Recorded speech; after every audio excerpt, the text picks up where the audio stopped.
মুসলিমদেরকে মুরগি চয়ন করে মমতা ব্যানার্জি চড়াচ্ছে। জিরো হবে এইখানে, মমতা জিরো হবে এবার ভোটে মুর্শিদাবাদে। হুমায়ুন কবির যে পার্টি করবে সে পার্টি আমরা করবো। যে কথাগুলো বলেছেন, যেমন তিনি লোকসভা নির্বাচনের সময় বলেছেন আমরা 70 ওরা 30, মানে মুসলিমরা ওখানে 70 হিন্দুরা 30, আমরা চাইলে ভাগীরথীর জলে ভাসিয়ে দেবো। তারপরে হুমায়ুন কবির বললেন যে এটা আমার কথা ছিল না, এটা মমতা ব্যানার্জির কথা ছিল। তাই মমতা বন্দ্যোপাধ্যায় তাকে বাবরি মসজিদ ওখানে গড়ার জন্য সমর্থন করছেন কিনা, অনুমোদন দিয়েছেন কিনা, পিছনে আছেন কিনা, সেটাও তো আগে জানা দরকার হুমায়ুন কবিরের কাছ থেকে। হুমায়ুন কবির বলেছেন যে উগ্র মৌলবাদী রাজনীতি করেছেন তিনি ইউসুফ পাঠানকে জেতানোর জন্য, অদিত চৌধুরীকে বা বিজেপিকে হারানোর জন্য। তিনি বলেছেন যে এটা আমি করিনি, আমাকে দিয়ে করানো হয়েছে। অতএব এই বিষয়টা আগে পরিষ্কার করা দরকার। আর মুর্শিদাবাদ জেলায় হিন্দুরা যেভাবে সংখ্যা লঘু বলে অত্যাচারিত হয়েছেন বা হচ্ছেন, সেই বিষয়ে তো মুখ্যমন্ত্রী আজকে কিছু বলেননি। হরগোবিন্দ দাস, চন্দন দাস খুন হলো কেন? ধুলিয়ান শামশেরগঞ্জে 16% হিন্দু তাদের দেশি নৌকো করে রাত্রিবেলা ফরাক্কা পেরিয়ে বৈষ্ণবনগরে গিয়ে আশ্রয় শিবিরে খিচুড়ি খেয়ে থাকতে হলো কেন? এসব কথা তো উনি বলেননি। আজকে তো নতুন নয়, সেই 2019 সালে সিএকে এনআরসির নাম করে বলা থেকে শুরু করে মুর্শিদাবাদে বারে বারে মৌলবাদী শক্তির দ্বারা শান্তিপ্রিয় জনগণ এবং হিন্দু জনগোষ্ঠী আক্রান্ত হয়েছিল। এই বিষয়ে তো মুখ্যমন্ত্রী স্পষ্ট করে সেখানে কিছু বলেননি। পশ্চিমবাংলার মুখ্যমন্ত্রী মমতা ব্যানার্জি উনি যে রাজনীতিটা করতে চাইছেন এখন, উনি প্রথমে বললেন যে আমরা ওয়াকফ বিলের বিরুদ্ধে, আমি যতদিন আছি ততদিন আমরা এই ওয়াকফ বিল আমরা পশ্চিমবাংলার মধ্যে আনবো না, যদি আপনারা আন্দোলন করতে হয় দিল্লি গিয়ে করুন, তার আগে যদি আন্দোলন করেন তো আমার থেকে খারাপ এবং ভয়ঙ্কর কেউ হবে না। তারপরে দেখা গেল গত 2 তারিখে উনি ওয়াকফ আইন সমর্থন করলেন, যার ফলে বোঝা যাচ্ছে যে মুসলিমদেরকে উনি সাসপেন্ড করে দিলেন ওনার দল থেকে। আজকে আমি মুসলিম হিসাবে চাইছি যে একটা বাবরি মসজিদ যখন হবে বলছে আমাদের এলাকায় মুর্শিদাবাদে, তাতে ওনারা অনেক রকম বাধা দিচ্ছে। অনেকে বলছে যে 1 কোটি টাকা মাথার দাম দেব। তো ভাই, আপনাদেরকে 1 কোটি টাকা লাগবে না, আপনারা এক কাজ করুন, হাইকোর্ট থেকে কোথাও যদি লেখা থাকে আপনাদের সংবিধানের মাধ্যমে যে বাবরি মসজিদ বানাতে নিষেধ করা আছে, আপনারা কাগজ পেপারস নিয়ে আসুন, মসজিদ বানাবে না, বাবরি বানাবে না। আপনারা যে বলছেন রাম মন্দির করব, আপনাদেরকে আমরা সমর্থন করি।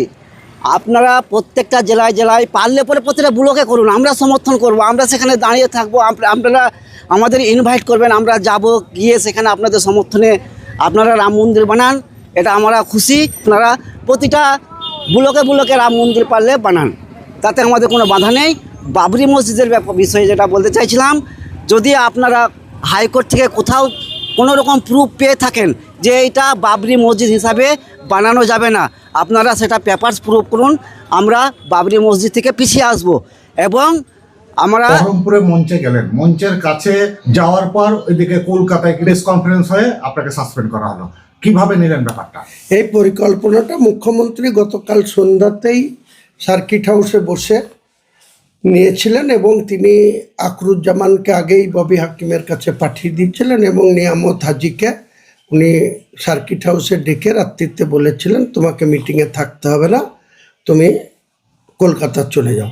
কিন্তু তাকে বলেনি কলকাতা কি করতে যাবে, তাকে পাঠিয়ে দিচ্ছে, সে চলে গেছে। আমাকে রাত্রিতে 10টার সময়তেও অপূর্ব সরকার, যেহেতু এটা প্রশাসনিক মিটিং না, আগের দিন যেদিন মুখ্যমন্ত্রী আসেন সেদিনকে নবান্ন থেকে প্রশাসনিক যে ভিসি ছিল সেটাতে ডিএম সাহেবরা আমাকে ডেকেছিল, সেখানে গেছিলাম, ভিসি হয়েছে, চলে এসেছি। তারপর উনি হেলিকপ্টারে নেমেছেন, সব নেতা গিয়েছিল, আমি যাইনি।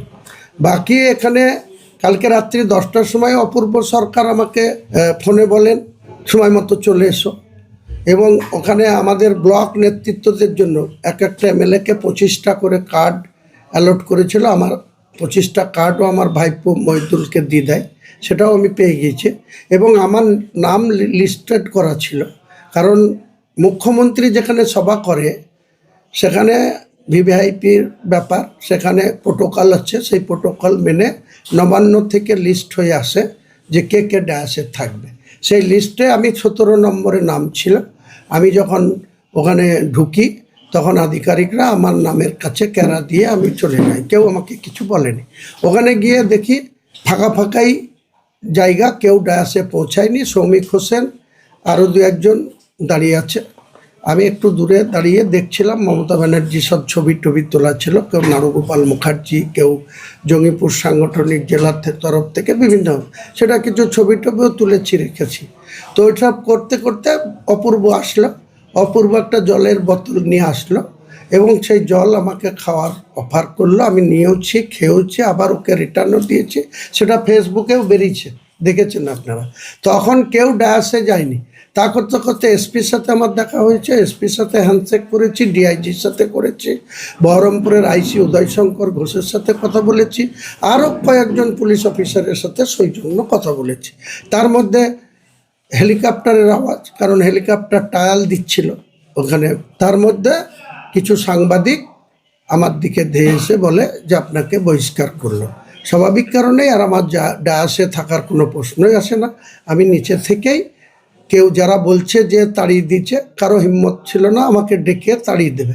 আমি নিজের স্বেচ্ছায়, মনে হয়েছে যে যেখানে যে দল আমাকে সাসপেন্ড করেছে সেই দলের জেলা সভাপতি আমাকে মিটিংয়ে ডেকেছে, তাহলে সে জানতো না সে আমার মুখ্যমন্ত্রীর সঙ্গে ওই যে চিত্রনাট্য তৈরিটাও সে যুক্ত ছিল, সেটা পরে ভবিষ্যতে নিশ্চয়ই জানা যাবে। কাজেই ওখানে ববি হাকিম এবং নিয়ামত শেখ এবং আকরুজ্জামানকে দিয়ে আমাকে বহিষ্কার করেছে। এই বহিষ্কার নিয়ে আমি কোনো চিন্তিতও নই, কোনো দুঃখিতও নই, আনন্দিতও নই। আমি একজন রাজনৈতিক ব্যক্তি। আমি নির্বাচনে অংশগ্রহণ করে হেরেছি, সেটাও মেনে নিয়েছি, জিতেছি, সেটাও মেনে নিয়েছি। পলিটিক্সে আছি, পলিটিক্সে থাকবো যতদিন শরীর পারমিট করবে, যতদিন শরীর সুস্বাস্থ্য ভালো থাকবে, চলাফেরা করতে পারবো, রাজনীতির মধ্যে থাকবো। ইতিমধ্যে আপনাদের বলেছি যে আগামী 22শে ডিসেম্বর আমি একটা নতুন দলের উদ্ঘাটন করব। তারপরে আমাদের মেন মিশন হবে যে জানুয়ারি ভোর আমি ওয়াকফ নিয়ে গোটা রাজ্যে আন্দোলন করব, যাতে মুসলিমদের সম্পত্তি কেন্দ্র সরকার যে অ্যামেন্ডমেন্ট করেছে সেই অ্যামেন্ডমেন্টে রাজ্য সরকারকে সঙ্গে যোগসাজশ করে যাতে মুসলিমদের কোনো সম্পত্তি কেড়ে না নিতে পারে, হস্তান্তর করতে না পারে, তা নিয়ে আমি মুসলিমদের ওয়াকফ নিয়ে আন্দোলনে সামিল থাকব। জানুয়ারি মাস ভোর অন্ততপক্ষে 10টা জেলায় যাব ওয়াকফ নিয়ে, মানুষের পাশে থাকার অঙ্গীকার নিয়ে। আচ্ছা, তো তাহলে কি শুধুমাত্র হুমায়ুন কবির বাবরি মসজিদ করছেন বলে তার জন্য কি দল থেকে বহিষ্কার করা হ্যাঁ, হবে? সেটা তো ববি হাকিম বলেছেন যে ওনাদের কাছে এটা মনে হয়েছে যে আমি সাম্প্রদায়িক, কারণ ওনারা মন্দির করবে সেটা অসাম্প্রদায়িক। ওনারা দুর্গা পুজোতে চাঁদা দেবেন 1,10,000 করে, ওটা ধর্মনিরপেক্ষ। উনি সরকারি কোষাগার থেকে লক্ষ লক্ষ কোটি কোটি টাকা খরচ করে, 1700 কোটি টাকা খরচ করে উনি গঙ্গাসাগর মেলায় যাওয়ার, সাধু সন্ন্যাসীদের মেলায় যাওয়ার জন্য ব্রিজ করে দেবেন, সেটা খুব ধর্মনিরপেক্ষ। আর আমি একটা লোহাদা ঘাটের ব্রিজ করতে বলেছিলাম, মাত্র 35 কোটি টাকা খরচ, সেটা স্যাংশন হয়নি, 3 বছর ধরে বলা। আমরা এমনই বিধায়ক হয়েছি দলের, বামফ্রন্টের আমলে যখন 2009 সালের 30শে ডিসেম্বর, লাস্ট 31শে ডিসেম্বর, বিশ্বনাথ চৌধুরী তখন মন্ত্রী ছিল ICDS দপ্তরের, সেই বিশ্বনাথ চৌধুরী, বেলডাঙ্গার MLA ছিল রেফাতুল্লাহ, ভরতপুরের MLA ছিল ঈদ মোহাম্মদ, নওদার MLA ছিল আবু তাহের খান, 3জন MLA